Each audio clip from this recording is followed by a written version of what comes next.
మే 31/2025 శనివారం మనం మదనపల్లి మార్కెట్ సంబంధించి స్టాక్ అనేది ఏ విధంగా వచ్చింది, ఏమి అనేది వీడియోలో మాట్లాడుకుందాం. లేట్ చేయకుండా వీడియో అనేది స్టార్ట్ చేసేద్దాం.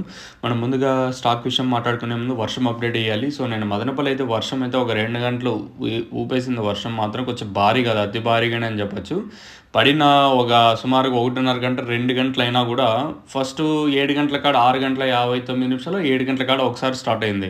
తర్వాత స్టార్ట్ అయిన వెంటనే మళ్ళీ ఒక 5 నిమిషాలు 10 నిమిషాలు గ్యాప్ ఇచ్చింది. మళ్ళీ దాదాపు 1:30 గంట ఒకటే వర్షం, కొంచెం భారీగానే చెప్పొచ్చు. నేను నైట్ వచ్చేసి మదనపల్లి సంబంధించి ఇన్ఫర్మేషన్ అయితే వర్షం అయితే కొంచెం భారీ, దాంతోపాటు మన అంగల్లో కూడా కొంచెం భారీగా పడినట్టు సమాచారం. నేను ఉన్నంత వరకు 6 గంటల వరకు ఉన్నప్పుడైతే వర్షం అయితే లేదు, తర్వాత కొంచెం భారీగా పడినట్టు సమాచారం అంగళ్ళలో వచ్చేసి.